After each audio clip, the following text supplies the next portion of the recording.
আজকের এই ম্যাচ নিয়ে আলোচনাটা ঠিক কোন জায়গা থেকে শুরু করা উচিত সেটা একটা বড় প্রশ্ন কিন্তু হতেই পারে। আজকে বাংলাদেশ একটা জায়গায় গর্ব করতে পারে, সেটা হচ্ছে যে জিম্বাবুয়ের চাইতে এক বল বেশি খেলে তারা অল আউট হয়েছে। জিম্বাবুয়ে অল আউট হয়েছে 19.4 ওভারে, বাংলাদেশ অল আউট হয়েছে 19.5 ওভারে। বাংলাদেশ আজকে কি 42 রানে অল আউট হলো? ব্যাপারটা কিন্তু ইকুয়েশন করলে তাই হয়, এবং বিভিন্ন ধাপে ইকুয়েশন করলে আরও খারাপ পরিস্থিতি বাংলাদেশের কিন্তু বর্ণনা করা যায়। 101 রানের ওপেনিং জুটি, আজকে সৌম্য সরকার ফিরেছেন। সৌম্য সরকার ফিরেই দারুণ একটা জুটি গড়েছেন তানজিদ তামিমের সঙ্গে। আলোচিত সমালোচিত লিটন দাসকে আজকে বাদ দেওয়া হয়েছে। সৌম্য ফিরেই চমক লাগানো 100 রানের জুটি গড়েছেন ওপেনিংয়ে, কিন্তু সেটাই বোধহয় কাল হলো। তানজিদ তামিম এবং সৌম্য সরকারের 101 রানের পরে বাংলাদেশ 143 রানে অল আউট হয়ে গেল। 42 রানে অল আউট হয়েছে এটাও বলা যায়। প্রথম উইকেট পড়েছে বাংলাদেশের 101 রানে, শেষ উইকেট পড়েছে বাংলাদেশের 143 রানে। 10টি উইকেট পড়েছে বাংলাদেশের এই 42 রানের মধ্যে। বিশ্বাস করা যায়? অবিশ্বাস্য এই ঘটনা ঘটেছে আজকে। হ্যাঁ, হতেই পারে, ক্রিকেটে যে কোনো দিন যে কোনো দলের জন্য এরকম ব্যাটিং কলাপসের ঘটনা ঘটতেই পারে।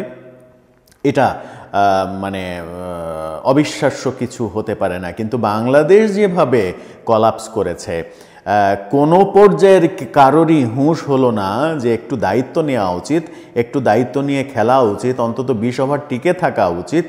সেই হুঁশটা যখন হলো না, তখন 143 রানে অল আউট। মানে আমি যদি স্কোর কার্ডের দিকে তাকাই, ডিটেল স্কোর কার্ডের দিকে তাকাই, তাহলে মজা লাগবে। মজাটা এরকম যে এই তানজিদ তামিম এবং সৌম্য সরকারের পরে একমাত্র ডবল ফিগারে পৌঁছা ব্যাটসম্যানের নাম হচ্ছে তৌহিদ হৃদয়। তিনি 12 রান করেছেন। আর কেউ ডবল ফিগারে পৌঁছতে পারেনি।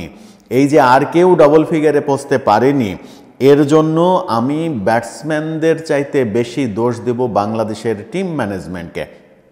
বাংলাদেশের বুদ্ধিজীবী টিম ম্যানেজমেন্ট আজকে 6 জন বোলার নিয়ে খেলতে নেমেছে জিম্বাবুয়ের মতো দুর্বল একটা দলের সাথে। যেখানে বাংলাদেশের ব্যাটিংই সবথেকে বড় সমস্যা, সেখানে ব্যাটসম্যান কম নিয়ে খেলতে নেমেছে। আজকে সাকিব আল হাসান এবং মুস্তাফিজ এবং সৌম্য সরকার, এই 3 জন প্রত্যাবর্তন করেই দুর্দান্ত খেলেছেন। এই 3 জন যদি প্রত্যাবর্তন আজকে না করতেন, আজকে কি হতো? সাকিব এবং মুস্তাফিজ যদি প্রত্যাবর্তন না করতেন আজকে, তাহলে বোলিংয়ে কি হতো, কি অবস্থা হতো? তানজিম সাকিব, এই ভদ্রলোক যিনি জিম্বাবুয়ের সঙ্গে বোলিং করছেন, জিম্বাবুয়ের সঙ্গে বোলিং করতে তিনি 4 ওভারে বল করেছেন। 4 ওভার বল করে 42 রান দিয়েছেন এবং কোনো উইকেট পাননি। 4 ওভার বল করে 42 রান দিয়ে কোনো উইকেট পাননি। তাকে জাতীয় দলে বিশ্বকাপের দলে নিয়ে যাওয়ার ফাইনাল সিদ্ধান্ত নেওয়া হয়ে গেছে, এবং যে দল পাঠানো হয়েছে সেই দলে কিন্তু তানজিম সাকিবের নাম রয়েছে। অথচ আজকে সাইফুদ্দিনকে বসিয়ে রাখা হয়েছে। হ্যাঁ, সাইফুদ্দিনকে বসিয়ে রাখা হতেই পারে, টিম কম্বিনেশনের জন্য সাইফুদ্দিনকে বসিয়ে রাখা হতেই পারে। শেখ মাহাদিকে বসিয়ে রাখা হয়েছে, বুঝলাম যে শেখ মাহাদিকেও বসিয়ে রাখা হতে পারে। তানভীর ইসলামকে খেলানো হয়েছে, কিন্তু তানভীর ইসলামকে কেন খেলানো হবে? একজন ব্যাটসম্যান কম খেলিয়ে একজন অতিরিক্ত বোলার কেন খেলানো হবে? আর সেই একজন অতিরিক্ত বোলার খেলাতে গিয়ে যে ব্যাটিংয়ে যে ধস নামলো, এই ধস ঠেকাবে কে? যদি আজকে শেখ মাহাদি থাকতো তাহলে আর একটা ব্যাটিং অপশন বাড়তো। যদি আজকে মাহমুদুল্লাহকে বসিয়ে রাখা না হতো তাহলে আর একটা ব্যাটিং অপশন বাড়তো। এই যে ব্যাটিং অপশন না বাড়িয়ে সাইফুদ্দিন যদি একাদশে থাকতেন এই সাকিবের জায়গায়, তাহলে ব্যাটিং অপশন একটা বাড়তো। ব্যাটিং অপশন না বাড়িয়ে সমস্ত ব্যাটিং অপশন কমিয়ে দিয়ে বাংলাদেশ আজকে খেলেছে, যার পরিণতি ভোগ করেছে। ওপেনিংয়ে যে দুর্বলতা, টপ অর্ডারে ব্যর্থতা, এই ব্যর্থতা নিয়ে এত কথা হয়েছে। সেই টপ অর্ডার যখন দুর্দান্ত সফল হলো, মাত্র 10 ওভারের মধ্যেই 11 ওভারে তারা 100 রান করে ফেললো। 11 ওভারে 100 রান করা টপ অর্ডার যখন শেষ বেলায় দেখবে যে বাংলাদেশ দল 143 রানে অল আউট, তখন আসলে এই ম্যাচ যে বাংলাদেশ জিতেছে কিংবা এই ম্যাচ এই জয়ের কোনো আনন্দ থাকতে পারে না। তারপরেও এই ম্যাচটা যদি হেরে যেত বাংলাদেশ, তাহলে বোধহয় ভালো হতো। এই জয়ের চাইতে ম্যাচটা হেরে গেলে ভালো হতো, কারণ জিতে যাওয়ার পরে আমরা যে মহা ভুলগুলো করেছি সেই ভুলগুলো কারোরই চোখে পড়বে না।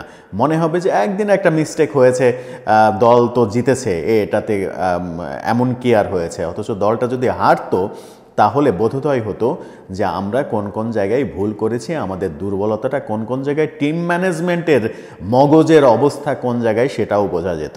জিম্বাবুয়ে জবাব দিতে নেমে জিম্বাবুয়ের এই দলটা খুবই বাজে একটা দল, তারপরেও তারা কাঁপন ধরিয়ে দিয়েছিল। শেষ পর্যন্ত তারা 5 রানে জিতেছে। এই জয়ের নায়ক মোস্তাফিজুর রহমান। মোস্তাফিজ আইপিএল থেকে এসে, আইপিএল থেকে নাকি তার কিছু শেখার নেই। আইপিএলে যাওয়ার আগের মোস্তাফিজ আর আইপিএল থেকে ফেরা মোস্তাফিজের মধ্যে যে পার্থক্য, এটা কি বোর্ড প্রেসিডেন্ট নাজমুল হাসান পাপন কিংবা ক্রিক অপারেশনের চেয়ারম্যান জালাল ইউনুসের চোখে পড়েছে আজকে? মোস্তাফিজের যে দারুণ বোলিং, 19তম ওভারে মোস্তাফিজ যখন 2 ওভারে 21 রান দরকার, সেই সময় মোস্তাফিজ 7 রান দিয়ে যদি একটা উইকেট, গুরুত্বপূর্ণ একটা উইকেট না পেতেন এবং শেষ ওভারে 14 রানের প্রয়োজন যদি না থাকতো, তাহলে বাংলাদেশ কাকে বল করাতো এটা সিদ্ধান্ত নিতেই অনেকক্ষণ সময় লাগতো। নিশ্চিন্তে বাংলাদেশের অধিনায়ক সাকিব আল হাসানকে বল তুলে দিয়েছেন, কিন্তু তার আগে তিনি অনেকগুলো ভুল করেছেন। সেটা হচ্ছে যে রিশাদ হোসেন দুর্দান্ত বল করেছেন, 2 ওভারে 6 রান দিয়ে 1 উইকেট নিয়েছেন, অথচ তাকে 4 ওভার বল করানো হয়নি। তানভীর ইসলামকে 2 ওভার বল করানো হয়েছে, তিনি 14 রান দিয়েছেন, ভালো বল করেছেন, তারপরেও তাকে বল করানো হয়নি। কিন্তু তানজিম সাকিবকে পুরো স্পেল করানো হয়েছে। তাসকিন দুর্দান্ত বল করেছেন, তানজিমকে কেন পুরো স্পেল করানো হলো রিশাদকে? রিশাদ 2 ওভারে 6 রান দেওয়ার পরেও, এটা আমার মনে হয়েছে শান্তর সঙ্গে দেখা হলে এই প্রশ্নটা করতাম যে কারণটা কি, নাকি তিনি ভুলে গিয়েছেন যে একাদশে রিশাদ হোসেন খেলছেন। শেষ পর্যন্ত সাকিবের শেষ ওভার নাটক হলো, নাটকের মধ্যে শেষ ওভারে একটা 6ও হলো, কিন্তু টেলেন্ডাররা আর পারলেন না। শেষ ওভারে 2 উইকেট সাকিব পেলেন। সাকিব সব মিলিয়ে 4 উইকেট পেলেন বটে, কিন্তু মোস্তাফিজের যে 3 উইকেট, সেই 3 উইকেটই মূলত ম্যাচের গতিপথ নির্ধারিত করে দিয়েছে। মোস্তাফিজের ওই বোলিংয়ের জন্যই বাংলাদেশ জিতেছে, সেই কারণে মোস্তাফিজকে ম্যান অফ দ্য ম্যাচও ঘোষণা করা হয়েছে। মোস্তাফিজের জন্য শুভকামনা। সাকিব দুর্দান্ত বল করেছেন, কিন্তু দুর্দান্ত বল করার পাশাপাশি একটা ক্যাচও ধরেছেন। দুর্দান্ত বল করার পাশাপাশি একটা জিনিস সাকিবের বেলায় না বললেই না, সাকিব এর আগে 4র্থ ওভার দলীয় তার ব্যক্তিগত 3য় ওভারে বল করতে এসেও একটা উইকেট পাওয়ার পরে 2টা লুজ বল করে একটা 4 একটা 6 খেয়েছেন। এই যে গা ছেড়ে দিয়ে বল করা, কিংবা শেষ ওভারে যখন 14 রান দরকার তখন 10 নম্বর ব্যাটসম্যান তাকে 6 মারছে, এই যে লুজ বল করা, এই ব্যাপারে বোধহয় সাকিবের আরেকটু সতর্ক হওয়া উচিত। ফিল্ডিংয়ে কি জঘন্য ফিল্ডিং আমরা করেছি। হ্যাঁ, এর মাঝেও তানজিদ তামিমের অসাধারণ একটা ক্যাচ, সৌম্য সরকারের অসাধারণ একটা ক্যাচ। সৌম্য আজকে ফিরেই চমকের পর চমক দেখিয়েছে। নাজমুল হোসেন শান্তর 19তম ওভারে মোস্তাফিজের ওভারে যে দুর্দান্তভাবে 6 ঠেকিয়ে দেয়া এবং সেই 6কে মাত্র 1 রানে পরিণত করা, সেটা ছিল দুর্দান্ত, অভাবনীয়। সেই বলটা 6 হয়ে গেলে ম্যাচটা হয়তো হাতছাড়া হয়ে যেত, এরকম ঘটনা ঘটেছে।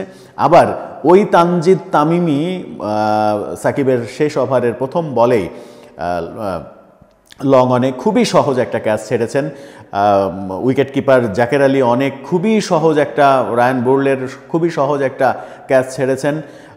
এর আগে তাওহিদ হৃদয় সহজ একটা ক্যাচ ছেড়েছেন।